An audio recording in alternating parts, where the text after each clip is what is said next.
black. Hey, it's #1 dad mug. How about that? Check this out, my friend.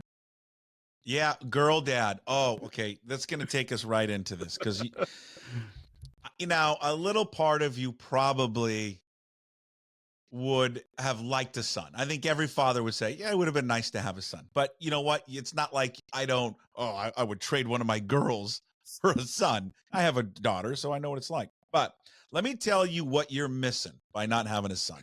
Okay. What I'm dealing with right now. I'm dealing with a 10-year-old who, this is what it sounds like, because we're spring break right now. This is what it sounds like in my home. I'm going to push the microphone away, and this is what it generally sounds like in my home at about from, let's see, if we don't have baseball, I'll say 6 to 8 o'clock every night. Okay, ready for it? I'm ready. Bro, Jake, I'm over here. Bro, fire. Don't kill me, bro. Bro, what are you doing? Get the gun. It's over there. No, shoot that. Bro, what are you doing? Bro. That's my life during spring break and 2 hours during the week because he and his buddies play Fortnite. Do you know what Fortnite is? Oh, yeah, I know. I know what Fortnite is. Yep. Oh, my God. If I hear another bro coming from my basement, I'm going to murder one of these kids. That's all it is. We've been getting bruh lately. Oh, that's yeah. That's from the 9-year-old. Like, come on. She said, I'm going to call you either dad or bruh. I was like, what? What are we talking about here? You're going to call me Mr. Canzano. That's what you're going to call me, damn it. Yeah. Yeah, they're unbelievable. I like to say that I specialize, though. I have 3 daughters. You know, I have it down. You know, you can take up pickleball. You can play basketball and play club year round. You can play 190 baseball games if you want in the summer and the spring. I specialize in daughters. If you have any questions about raising girls, I have some of them. And your oldest is what? 21. She's at Oregon State. She is your student body vice president over there at Oregon State. So let's go.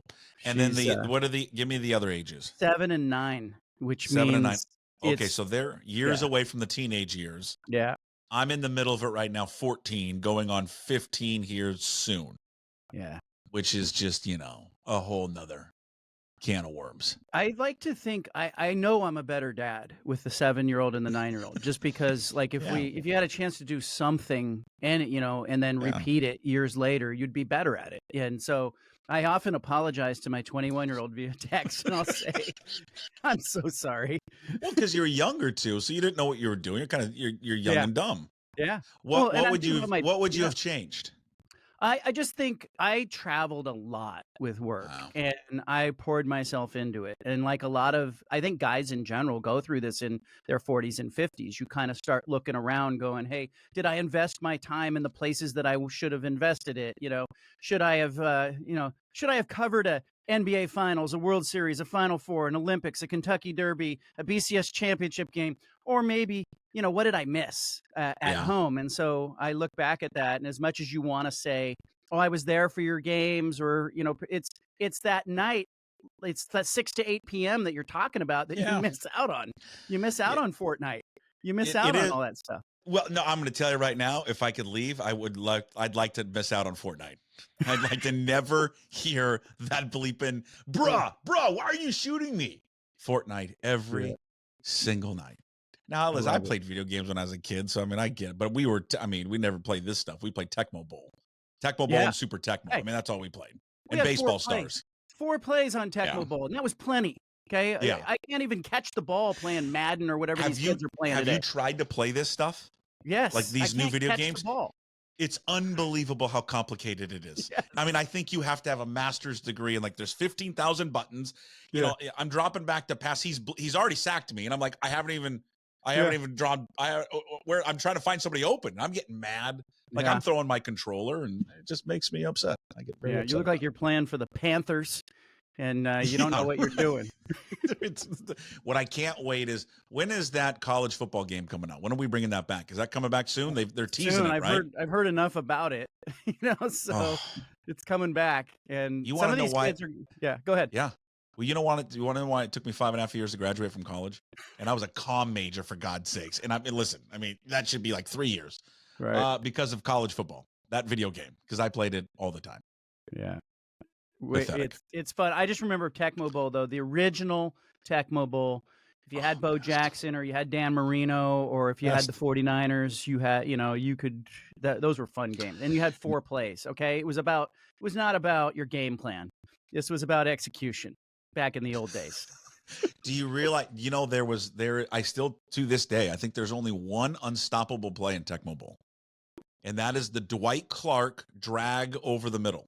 Yeah. That Montana would hit him every time. And I it was have the a friend- only play you couldn't stop that play. I had a friend who figured out how to stop that thing, and so you had to Really? keep him guessing. Yeah, it's about timing, and we should have a tournament. We should have a Puck Tecmo tournament. Come on. I'm in. I'm so in. All right, John Canzano's here. Baldface True, 750 the game. Of course, he writes there at johncanzano.com. You've got a lot of stuff up there that I want to cover, my friend, but I'm going to start off first with this. We are going to embarrass you. Okay. First place, sports column of the year, Associated Press. Congratulations. I hope our listeners and our viewers understand the royalty that we get to speak to every single week here with John Canzano. Congratulations on the award. Best column there, Associated Press. How does it feel? What was the speech? I'll tell you this. The APSE, the Associated Press Sports Editors, that's if you're a writer and you're writing in a sports section in this country, you know what it is, and you know that every year they recognize the best sports writing in the country. And so, I've been in there before when I was working at newspapers, but it's unusual. I was one of the first independent publications to be approved for membership at APSE, and so it was cool just to be included among the daily newspapers as a news entity. And then you enter 4 columns, your 4 best columns from the year, and they have a bunch of different categories and for different kinds of writing. And, of course, it was kind of cool to see, myself in there. And this isn't why you do it, but I had a boss back in the day, Charlie Waters, who was he was a LA Times Magazine, Sunday Magazine editor. He told me, you don't do it for the awards, but if they're handing them out, you'll take one, right? Like that's the thing. So everybody likes to be recognized for their work. Everybody likes. All right, so what did you win for? What were the 4 columns you submitted? The 4 that I said, one was on the downfall of the Pac-12. What happened with George Kliavkoff? The gun was empty as we know it. Mm-hmm. That was the quote that I had that I used in the headline for that piece. Second one was about Pat McAfee bullying Washington State and Oregon State in front McAfee. of that game. I went after McAfee a little bit. Another was on Bill Schonely, the late Blazers broadcaster. Anybody who knew the Shawns knows that his funeral was a spectacle. Bill Walton sat in front of me, and Schonely had, I love this. He had dictated everything that would happen at his funeral, like the music, the choir playing, everything that he wanted to happen. And this church that they held it in had never actually done a memorial service where they had a body in a casket, but Schonely wanted to be at his own funeral. And so he said, I want to be at my memorial service. So I wrote this column about Sean's, and he's such a beloved figure in the Portland area. And then my final column was, one just about fatherhood and parenting. And so, I try to keep that range as, we started talking about parenting. I wrote about my 7-year-old daughter and teaching her how to ride a bike for the first time. And, how I was sad that was going to be the last daughter that I taught them all how to ride bikes. And that's kind of my thing in our household. Mm. Now, do you win it for all of them, or did you win it for one in particular? It's sort of the group of 4. And so you enter your best 4 against everybody else's best 4. And then they have panels that narrow it down to a top 10. And then they roll out the winner right around the final 4. So it was cool to be recognized, but I especially it meant a lot to me because, being independent, going out on your own, this, just to get some validation from the mainstream entities was cool. And I appreciate that. That must validate your decision, what you decided to do. It does, but I think, I work for the readers, and you work for listeners and viewers now. And, that's gratifying to me when I'm in the gym or I'm in the grocery store and somebody comes up, or at a game. I was at the Portland Regional for the women's NCAA tournament, and I had people coming up to me saying, hey, I'm a subscriber. And I can see what it means to them to be in that one-on-one relationship, and it means a lot to me too. So, Yeah. that stuff is far more important than the awards, but the validation, yeah, if you're an independent agency, I heard from a bunch of other people who are independent who said that is so cool to see you up there against, daily newspapers, and I'm just, I'm grateful for everybody who reads me. I'm just writing down here. Make note to go to gym. Yeah. I don't go to the gym. You'll So find some of your viewers and your listeners in that I, gym, I, if I'm for not nothing sure. else. I'm not so sure. If I went to a dive bar, I think that's more. I think that's more our speed. All right, I want to get into the women's national championship TV numbers. 18.7 million, I believe. I think it peaked at 24. I think was the number. I may be incorrect on that, but 18 million was the main number. Why? Why 18 million people? Why this year did we see such a spike in viewership and people investing their time into women's basketball? Everyone wants to make it Caitlin Clark and only Caitlin Clark, and she's a big boost. She's a big part of it. This event was at 9.8 million a year ago in the same time slot, so it's a really good comparison. It Wow. just doubled up. And so you're right about 24. It peaked at 24 million, but I want to give an assist too to Angel Reese. If we go back to the end of Sure. last year's tournament, the rivalry between those two was fueling a lot of the discussion, and just wait till next year. And so I think the momentum of women's college basketball really started last March and then just kind of led us into what we saw this year. And the tournament was more compelling. We know the names of the players, we know their games. We watched them and we talked about them, men or women. You couldn't tell if you walked in the room if they were talking about a men's Elite Eight game or a women's Elite game. If you were talking about strategy and how to break, what were they doing on offense? And so I thought that was really cool. It showed a real advancement. But I think you go to Angel Reese, Caitlin Clark, Kim Mulkey, give her an assist as well. I think the characters played a role in elevating it. And I just think people understood and grasped and sort of bought into what was happening. And it became a bigger deal than watching UConn win another national championship on the men's side. I got bored with that title game and, on the Yeah. men's side. Yeah, it was, and I don't think, as we were recording this, I don't think the numbers have been released yet. I know the Final Four was doing about, just in general, the two semifinals was doing about 12 million. There's no doubt the women are going to beat whatever the men's number is going to be. Just, it is remarkable. Now, I would ask this: is it sustainable? Like, what's the drop next season? It's not going to certainly drop below, like, what'd you say they did 9 million last year? Yeah, I don't they think it's doubled, going to yeah. go below 9, but what type of drop? Do you think this is something here to stay for the sport? I think it is. I think it's going to open bigger discussions, but I think we're going to see a dip. I think, I wouldn't be surprised to see that number around 10 or 12 million, very similar to what I think we're going to see in the men's side. The men's game did tip off late on the East Coast. You're going to eliminate some viewers. I think, it was a foregone conclusion in the second half, so you lose some audience there. But I think, they'll lose 25 or 30% because there's no Caitlin Clark, there's no Angel Reese. But think about the stories that are coming back. I mean, you still have Kim Mulkey, and she's interesting.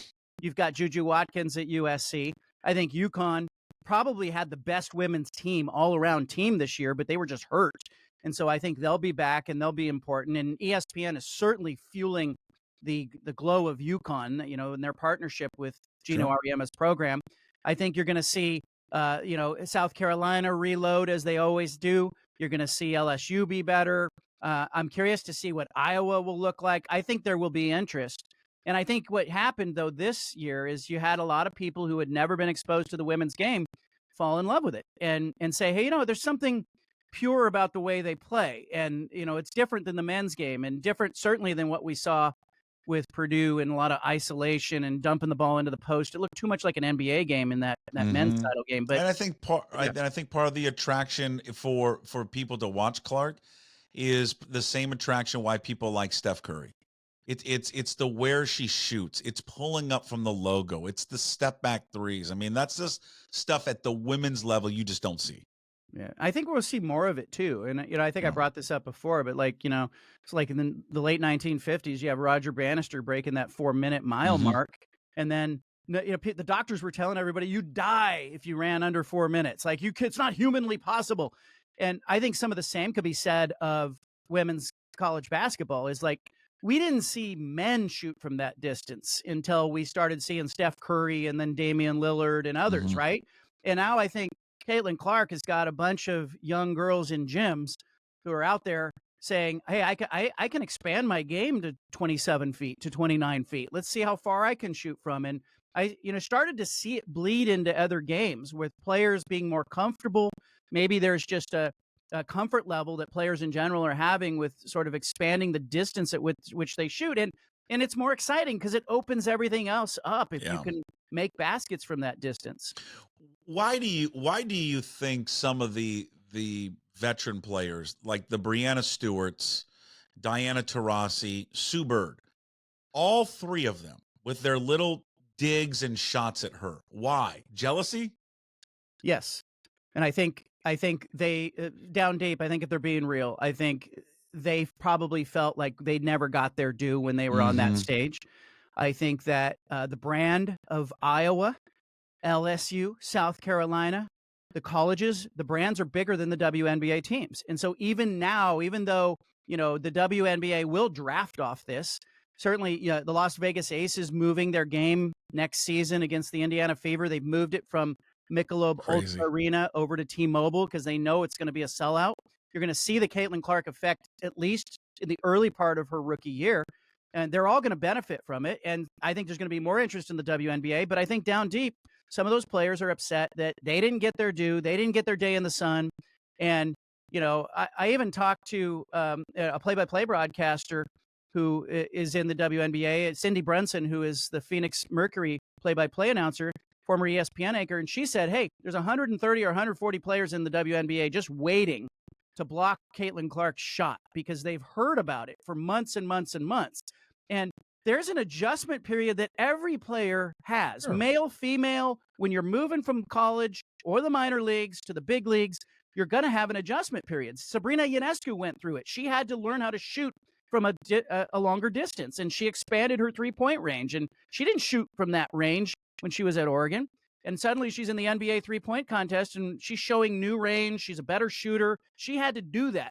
Caitlin Clark's going to have to do that as well. But I think Taurasi, Bird, I think they're speaking candidly and authentically, but I think there's some jealousy in there. It's laced with jealousy. Cindy Brunson, you know where she went to school? Washington State. That's right. A proud graduate of the Murrow School of Communication. Let's switch gears. That was a fantastic run. I thought she was great. It was great theater. I just love watching her play basketball. And it was a fun basketball season there on the women's side. Certainly more entertaining and enjoying than the men's side. Speaking of TV deals, what's the latest with Wazoo and Oregon State? Where am I when I'm not over in Pullman and God's country? Where am I going to plant my fat ass on my couch and watch these guys? It's not going to matter because they are, Oregon State, Washington State. First of all, they were more interested in distribution and exposure than revenue. So, I am told that Pat Chun and Scott Barnes were leading the charge on this TV negotiation. So you have the two ADs at the respective schools. Now, for people who say Pat Chun leaving Washington State, oh, it's not going to hurt them, I definitely think it put a pause, at least, on the late stages of this negotiation. They have 13 home football games. I am told that Oregon State and Washington State are bundling them together. At least the vast majority of those games will be bundled as a package and offered to one provider. Now, they're not going to go a la carte like a lot of people thought early on. Who would want to take all of those games? They'll probably have to go a la carte. I'm told that's not the plan. And they're moving. And I was, right before Chun took the Washington job, I was told they were very close to completing and announcing a deal with CW. The CW had the ACC football games and basketball games. You can get it over the air. It's available in 100% of households. You can find it. It's wide distribution. You don't have to kick off worried about where Fox is putting their games, or you can kick off at reasonable times. I think Kirk Schultz, the president of Washington State, had talked about kickoff times mattering. So it checked a number of boxes, or it does check a number of boxes for Oregon State and Washington State. Deal's not finalized, but they're getting there, and I'm told it'll be announced soon. But I expect to see them on the CW. There's a chance that one or two games could end up on Fox. There's still a chance out there. Now, when they play road games against their Mountain West opponents, they're going to be on CBS. They're going to be on Fox. Fox may be interested in the Civil War, Oregon State and Oregon playing that game in Corvallis, but it looks to me like the money wasn't the primary factor, or is not the primary factor for Oregon State and Washington State. It is exposure, being available. I was asking a bunch of sources questions and trying to figure out, are they going with Apple or what are they going to do here? And they said, did you cut the cord? That was one of the questions. And I said, what do you mean? And they said, you don't necessarily need to be a cord cutter to find the Oregon State and Washington State home football games next year. So I think they're going to be on the CW. Well, now I got to find out on Fubo, do I have the CW network? And then, of course, on the CW network, I mean, I love myself some All-American. It's a great show, Yes. great TV show. Love that. All right, so when they say the package deal, TV times, will they pick their TV times? I mean, will we get to if they're at home, like a traditional 12:30 start? You could see, I think you're going to see 12:30s and 2s and 3s. Okay. I don't think you're going to see 7:30s and 7 o'clocks on those games. I think Smart. Oregon State and Washington State, their concern is what? Exposure. They don't want to disappear. And the second thing is for their season ticket base and their renewals.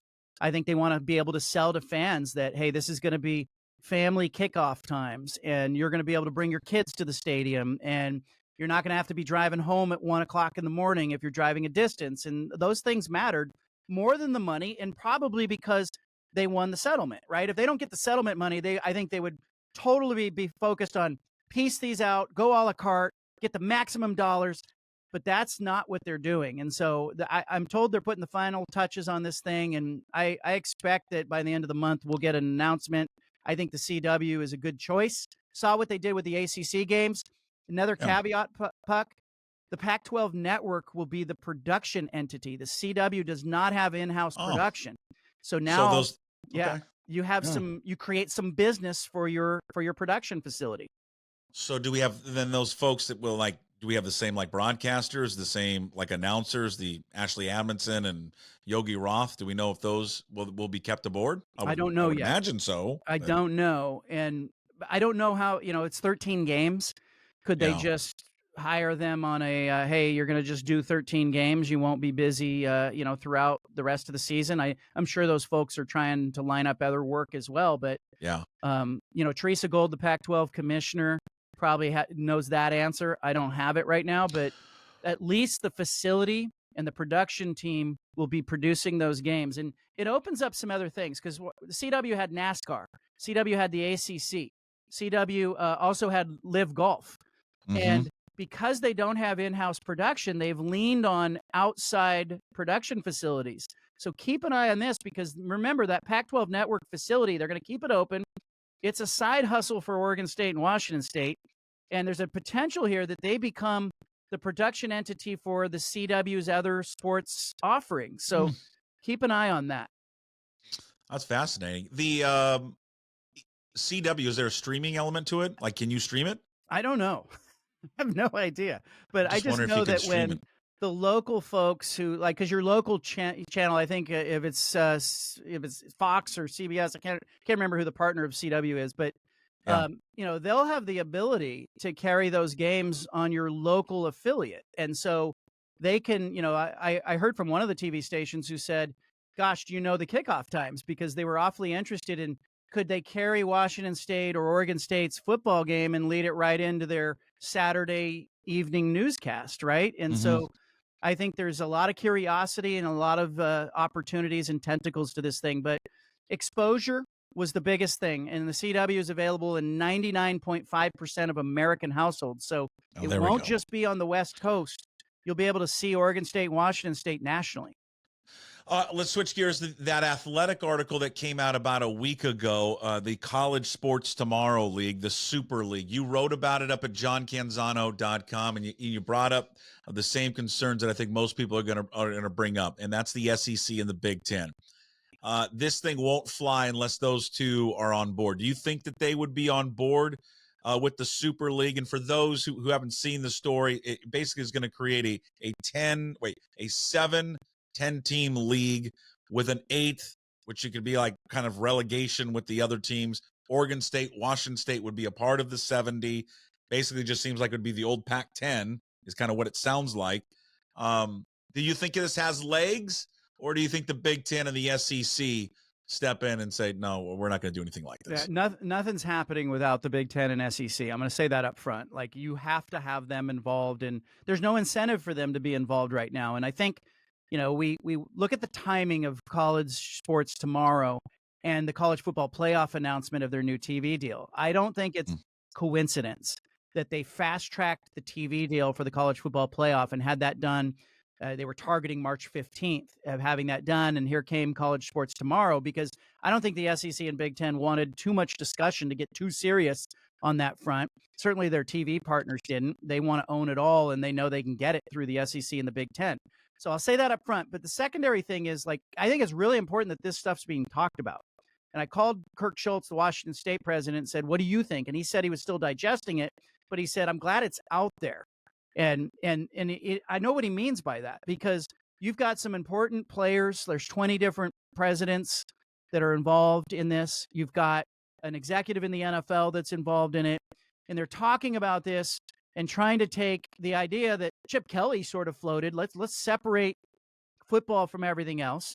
Let's have it play on its own tier. I love the relegation part of this. And I think you have to begin conversations about this stuff, in some cases, a couple of years or a few years in front of when it actually happens. But you're going to need a earthquake in the ecosystem to force the Big Ten and the SEC to come to the table. Now, that earthquake could be House versus the NCAA or any other, there's a bunch of lawsuits out there that are targeting conferences. And so, you have the potential that one or more of these lawsuits threatens to bankrupt these conferences. If you get to that point, maybe it is in their best interest to split away, do away with the NCAA. It cannot exist as an entity. We've heard a number of presidents say this is no longer sustainable. You can't do this. This is a short-term thing. And at the very least, 2033, 2030, 2031, you start to see these TV deals expire for these other conferences. If that happens, this College Sports Tomorrow thing needs to be in position at that point to say, hey, we're bringing it back together. We're putting the band back together. I think it's a great idea. It's very inclusive. The Big Ten and SEC hate it. I think 70 or 80 teams might be too many. Bob Thompson, the former Fox Sports president, said he thinks 48 is the right number. He says you start to get matchups that are not attractive to TV. And I go, gosh, we have that already. Like, we have a lot of games that are not attractive to TV. But I like that they're talking about it, Puck. And I think if you're an Oregon State or Washington State fan, you have to love it because it gets you back into the room. And then, maybe you're rooting for the ACC to implode, and you're rooting for some of these lawsuits to come through, because it looks like, the conferences, and not the new world Pac-12, the old Pac-12, the old Big Ten, SEC, ACC, Big 12, they're on the hook with these class action suits. And if they get sued into submission, they may have to do something else. Yeah, it'd be great. I'd love to see it. I mean, from a Washington State perspective, I want to see it. And even from an Oregon State, I just want to see the rivalries come back and just the natural geographical, games be back on board. And if it would mean like you'd get the old Pac-10 back, that'd be sensational. Transfer rule. It looks like it's going to pass, and they're going to modify the transfer rule. And I just want to know what they're thinking. What do they think this is going to make the game better? Because now they're going to allow you to transfer as many times as you want. You don't have to sit out. You can play immediately. You can't transfer like mid-year, but there will be no penalties. There'll be no anything about how many times you can transfer. No stopgap on it all. You can transfer as many times as you want. Why this conclusion, and how is this going to be better for college football or college athletics? It's just going to make it worse. It's going to be free agency every single year. Yeah, it gets worse before it gets better, right? The motivating factor was a lawsuit, and the fear that the Department of Justice even got involved and said that this is a potential antitrust violation. And so, you talk about the breakup of the NCAA. If you were rooting for the College Sports Tomorrow or tremendous chaos, you're rooting for all this stuff to have some success. And so the NCAA is backing off their transfer limitation, and they're saying you can transfer multiple times. You just can't play at two different schools within the same year, the sports year. So you couldn't move from Kentucky in week 2 and go play at Duke in week 4. of the college football season or whatever. But you end up with chaos and free agency, and it's all moving towards athletes getting paid, collective bargaining, unions. It's moving in that direction. And so I think it's going to be a real test to see how much patience sports fans have, because I got to admit, I'm even getting exhausted with this. There are, Oregon State's women's basketball team goes to the Elite Eight. The morning after they get eliminated from the tournament, they've got players telling the head coach, hey, we're going to get in the portal. They should be enjoying that. They should be taking a victory lap. They should be able to recruit off of that success. Nobody can do it. There were 1,100 Division I women's basketball players in the portal this week. 1,100. There's no room for all of them to go anywhere. And when you start thinking about that, you think about this is not sustainable. I think the NCAA is just trying to buy some time. They were scared that the Department of Justice was going to say, hey, you're in violation of antitrust laws. I don't know if you just heard it. It probably didn't make it over the microphone, but I could hear the 11-year-old or the 10-year-old screaming downstairs about Fortnite again. Bro, why are you shooting me again? Oh my God. It's just unbelievable. Quickly, I have taken up so much of your time, as I know we always go long on this. You caught up with the fan in Portland, who spotted the 3-point line being wrong. How did you track him down? I just started asking people, because you mentioned it to me. It's your fault. You mentioned to me, have you found the fan yet? And I said, I haven't. And so I started asking people who were at the event. I know a lot of the people. The event was in Portland, so I know a lot of the people who were at the arena. And I said, the NCAA closed ranks, shut everything down. I said, how did you find out? And they said it was a fan in the 300 section. It's an attorney who was sitting up in the 300 section. He's a family law attorney. Rode his bicycle to the arena. He gets to the arena. It's Easter Sunday. He takes his seat in the 300 level. He looks down at the court and he goes, I can't be the only one who's noticed this, but the 3-point lines are not equal. And then he started talking about it. And the guy in front of him happened to know one of the ushers and texted down to the usher and said, hey, we just took a picture up here. The 3-point lines are off. They got the attention of one of the NCAA people who were sitting courtside. There's about 10 or 12 minutes before the game starting. Oh. And they were watching from the 300 level, Puck. And they said when the person brought out the tape measure, they started laughing. They were like, oh my gosh, we're going to cause a delay in the game here. And people who were watching at home, the telecast of the game, they were talking about there is a delay in Portland. And the attorney was on the phone with his wife and he says, turn on the TV. And she says, there's a delay. And he says, I think it might be my fault. And so, the coaches, to their credit, didn't make too big a deal about it, but it was an embarrassing moment for the NCAA. And I think somebody at that factory in Michigan probably got fired. Oh, so good. Go read it up at johncanzano.com. Okay, lastly, we've talked about this before, but the growing frustration that Blazer fans have, obviously, with the current ownership group. For people who don't know, it's Jody Allen and her group, same group that owns the Seahawks up here in Seattle. This is I saw this on your Twitter feed up at John Canzano BFT. So Fan Appreciation Day is coming up here in a few days, April 12th. Friday. Okay, against Houston. Tickets for this on StubHub are $3. That's it. Now, the best thing about this is the first 10,000 people that come into, what do we call it, the Moda Center still? Moda Center, yeah. Okay. Okay. Jody Allen is worth billions of dollars. Billions. What are the first 10,000 people getting as they walk into the Moda Center on Fan Appreciation Day? Well, Puck, there for the $3 price of admission, you are going to get a basketball game and you're going to get a stick of lip balm. Now,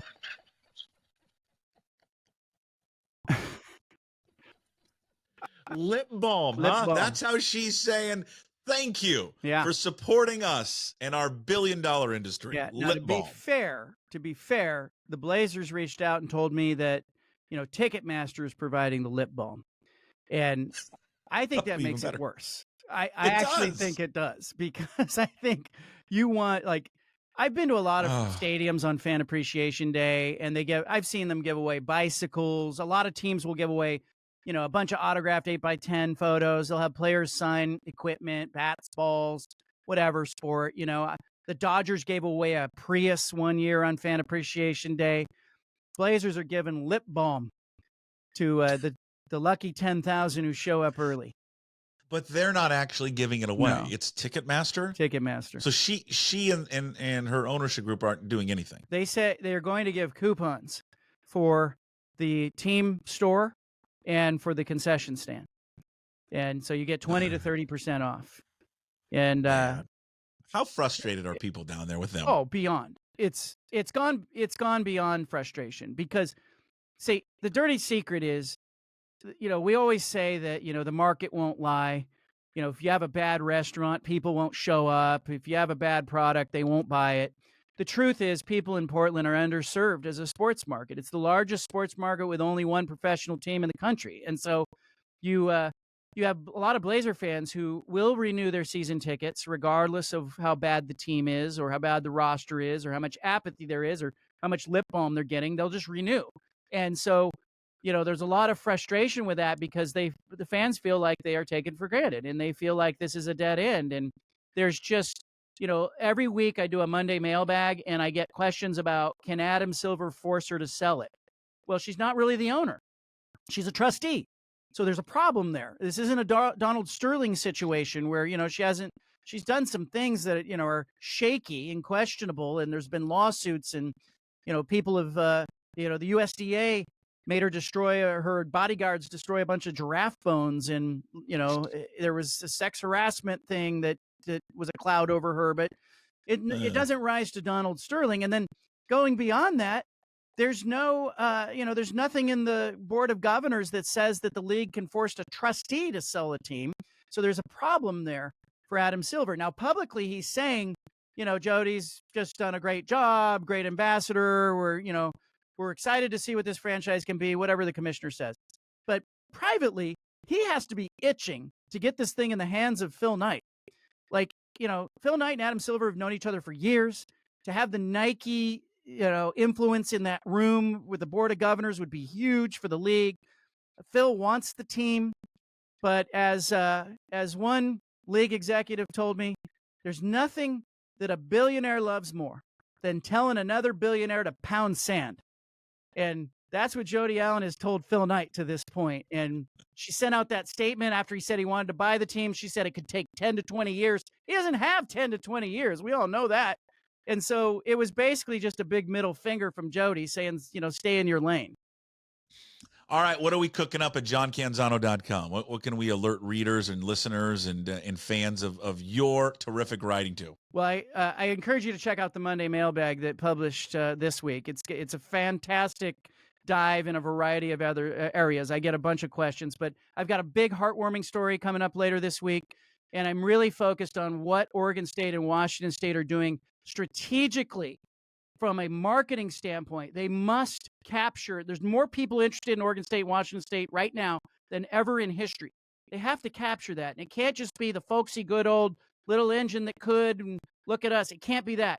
You have to sell these programs as America's team. And maybe this CW thing helps, but I'm interested in what the league is doing and the conference is doing on the marketing front to sort of sustain that mission nationally.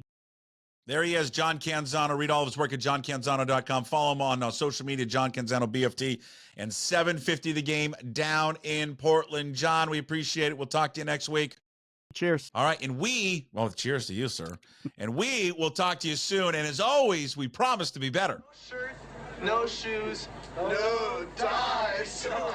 Would anybody like to smoke some pot? Yeah. I was born to love you.